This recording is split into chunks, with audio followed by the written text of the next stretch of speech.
With his wild, wandering eye, gravelly voice, and unforgettable screen presence, Jack Elam became one of the most iconic villains in the golden age of westerns.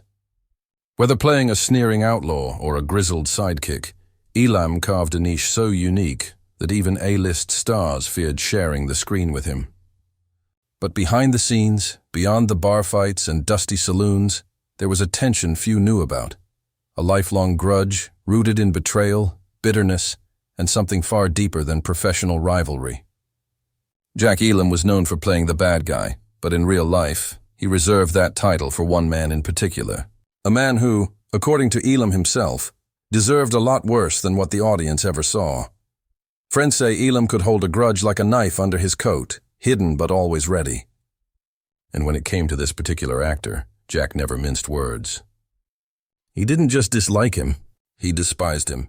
And as Elam's health declined in his later years, those closest to him say he couldn't resist bringing up that old hatred, again and again, with the same fury he carried decades before. Who was this man who triggered such rage in one of Hollywood's most unpredictable legends? And what really happened between them, on set, off set, and in the shadows of old Hollywood's unspoken rules? This is the story Jack Elam never fully told on camera, but the pieces are finally coming together.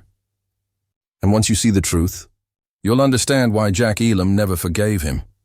Before Jack Elam became the grimacing outlaw every cowboy feared, before the crooked eye and unfiltered growl made him a Western legend, he was just another young man clawing his way through a brutal, unforgiving Hollywood. He had come from Arizona, battered by a rough childhood and a tragic early loss. His mother died when he was just 2 years old, and the world never seemed to make room for him after that.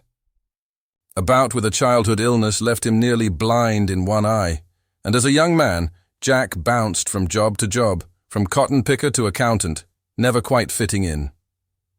But it was that eye, the one everyone told him was a curse, that would eventually become his calling card.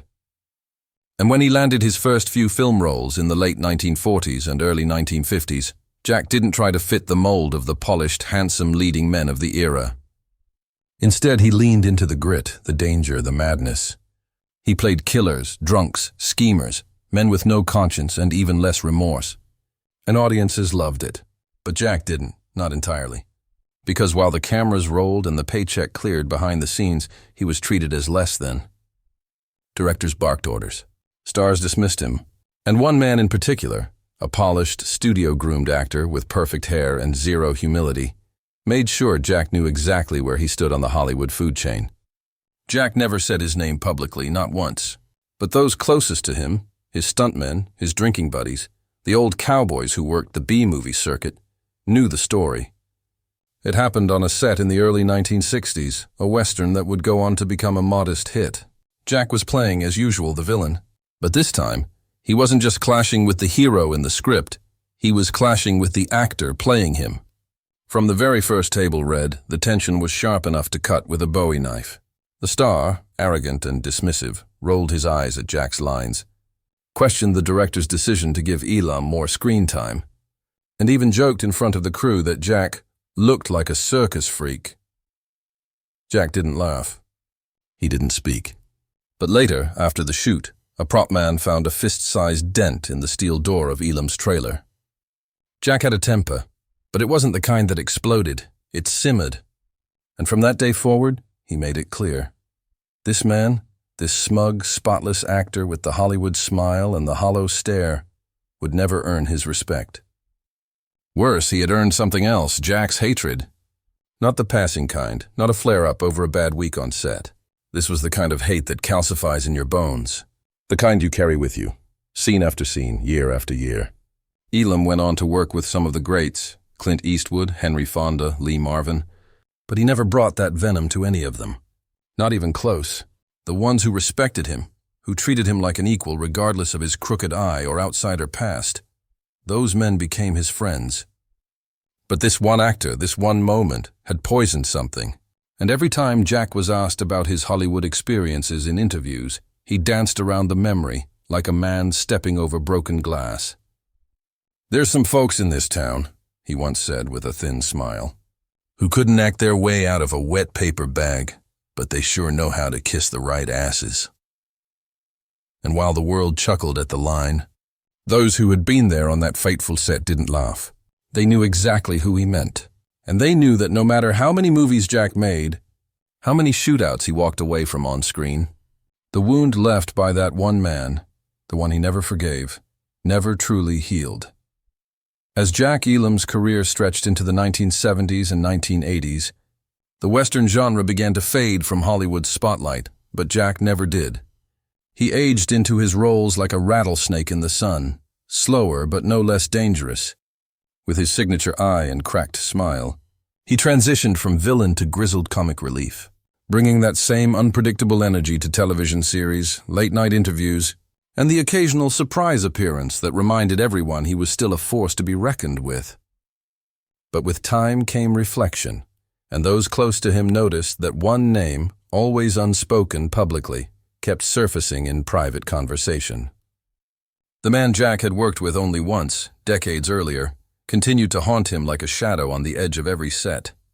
"That phony son of a gun," he would mutter when his name came up, shaking his head with a disgust that didn't fade with time. By now, most people in Hollywood knew who Jack meant. The man was still working, still slick, still holding court in expensive suits, and smiling through interviews as if he hadn't left a trail of bruised egos behind him. While Jack had played monsters on screen and left every ounce of blood, sweat, and soul in the dirt for each role, this man had risen on charm, connections, and politics. "He wore the white hat in movies," Jack once told a makeup artist. "But off camera, he had the blackest soul I ever met." What made it worse was that fans, directors, even other actors continued to praise the man Jack despised, never seeing the two-faced cruelty Jack had experienced firsthand. It was as if the world had forgotten, or never knew, the arrogance, the insults, the smug laughter that followed Jack long after that film wrapped. And though Jack never revealed the man's name in interviews, those who knew him best said the pain wasn't just professional. It was personal. Jack came from the era where respect was everything. You didn't have to like a man, but you looked him in the eye, you shook his hand, and you didn't mock his scars. And this man had done all three: disrespected Jack's appearance, questioned his talent, and tried to get him cut from scenes behind his back. "He didn't just want the spotlight," Jack said once. "He wanted to bury anyone else who might steal an inch of it." In the late 80s, an opportunity arose for Jack and this actor to appear at the same Western film reunion. Producers thought it would be a brilliant stunt, two legends from opposite ends of the cowboy mythos sharing the stage. But when Jack was approached, he said 5 words that shut the idea down completely. "I'd rather eat a bullet."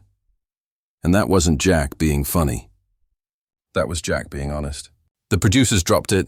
Jack didn't care about the paycheck. He cared about principle, and by then, principle was all he had left. His health was beginning to slip. The years of hard living, booze, smokes, broken sleep, and dusty trailers had begun to take their toll. But even as his body weakened, his mind remained sharp. Too sharp.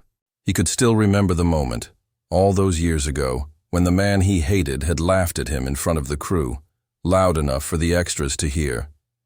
That's what stayed with him, a close friend later revealed. Not the insult, but the laughter, because laughter has weight, especially when it comes from someone who's trying to strip you of your dignity. And if you're just now realizing how deep Jack Elam's story goes, how much pain Hollywood can bury under legend and dust, make sure you like this video, subscribe for more shocking truths from old Hollywood, and leave a comment below. Have you ever seen an actor play a villain so well? Because he was fighting his own demons off screen? Because for Jack Elam, the scariest part of his story wasn't the outlaws he played. It was the smiling man he hated, still adored by the public, still shielded by fame. In the final years of Jack Elam's life, the movies slowed, the scripts stopped arriving, and the red carpets vanished. But that old, quiet rage never quite let go of him. He moved farther from the spotlight, settling into a life away from the noise of Hollywood. Friends said he was calmer now, softer even. But every now and then, over a glass of whiskey or during long porch-side silences, the past would sneak in. And always, eventually, it would circle back to him, the man Jack never named, the the one person who seemed to represent everything rotten about the industry Jack had given his life to. Jack was never obsessed, never ranting or irrational. That wasn't his way. His bitterness was deeper, slower, and colder, like the slow burn of a dying fire that never went out. He would smile when asked about the old westerns, but his eyes dimmed when someone mentioned that film, that co-star. He thought he was a prince, Jack told one of his closest friends. But a man who spits on another man's dignity ain't no prince. He's a coward. Those words stayed with the friend for years, especially as Jack's health began to fail. His memory started to fade in patches, but not when it came to that grudge. He remembered every word, every slight, every smug smile the man gave him on that 1960s set. It was like the hate lived in a different part of his body, untouched by age or illness. He even kept a folder of old photos, tucked deep inside a drawer, where one particular picture, black and white, grainy, captured on set, showed Jack mid-scene, with that actor just behind him, staring in the wrong direction, smirking. Jack had circled the face in red ink and written 2 words underneath, fake hero. For Jack, that image said everything. It wasn't about fame. It wasn't even about Hollywood politics. It was about principle, the idea that real men stood for something, even if they played villains. And in Jack's eyes, this man had played a hero on screen, but acted like a villain when the cameras weren't rolling. As Jack's final days approached, he spoke less and less about movies and more about respect. Who had it, who didn't, and why it mattered. His daughter, who had seen both sides of her father, the brutal outlaw and the gentle family man, once said in an interview that Dad could forgive almost anything. But betrayal? Never. And even on his quietest days, Jack still kept that same photo nearby, folded and tucked under the TV remote. He didn't talk about it, but he didn't throw it away either. Maybe it was a reminder. Maybe it was a scar he chose to keep visible. One close friend who was with him during his final hospital stay recalled a moment when Jack, weak and drifting in and out of sleep, suddenly turned to him and whispered, "Don't let them rewrite it." He wasn't a good man. Those were among the last clear words Jack ever spoke, and to this day, no one who knew him doubts who he meant. He never said the name, but he didn't have to. The story was already written in his eyes, in the photo, in the silence he kept for so long. Because Jack Elam didn't need revenge. He didn't want some dramatic reckoning. What he wanted was truth. And in an industry built on illusion, Jack's refusal to fake it, even in death, was perhaps his most honest performance of all. When Jack Elam passed away in October of 2003, the tributes came in like tumbleweeds, quiet, scattered, and mostly respectful. A few cable channels ran old westerns in his honor. Industry magazines remembered him as a colorful character actor and the man with the wild eye. But none of those obituaries got close to the truth. Because what Hollywood never fully understood about Jack was that he wasn't just a sidekick, a villain, or a genre curiosity. He was a man who walked through an industry full of masks and refused to wear one. He didn't play the game. He didn't smile when he didn't feel like it. And he never forgot the people who crossed him. At his small memorial service, friends from decades of westerns gathered. Stuntmen with silver hair, old directors with shaking hands, a few actors who'd grown into legends themselves. They told stories about his brutal honesty, his deadpan sense of humor, and his odd tenderness. But even there, in the sacred quiet of that final goodbye, no one mentioned the one thing that Jack had carried closest to his chest, the hatred that followed him to his grave. Not because they didn't know, but because they didn't dare. That man, the one Jack truly hated more than anyone, was still alive at the time. Still smiling in magazine spreads. Still being invited to lifetime achievement galas. Still being called a true gentleman of the golden age. But the people who had stood beside Jack knew the other side. They had seen how he recoiled whenever that name came up, how his voice dropped and his eyes narrowed like a man who'd seen a snake he thought was long dead. In the years that followed Jack's passing, rumors continued to circulate. Some claimed the two actors had once come to blows behind the set trailers. Others whispered that Jack had once vowed never to work in the same town if that man was filming nearby. None of these stories were ever confirmed. Jack had taken the details with him. But the bitterness he left behind felt undeniable. A few years later, when the man Jack despised finally passed away too, the news barely made a ripple. And oddly enough, that felt like justice. There were no memorial reels filled with genuine emotion, no raw testimonies about who he was as a person. Just generic headlines, distant tributes, and a short mention in a trade column. For a man who had spent his life chasing the spotlight, he left without warmth. And maybe that's exactly what Jack had predicted. Because Jack Elam, for all his snarling, sneering roles, believed in decency. He believed that how you treated people when the cameras weren't rolling mattered far more than how you looked under the lights. He wasn't perfect, far from it. He drank hard. He fought rough. He had his own demons. But one thing he never did was pretend.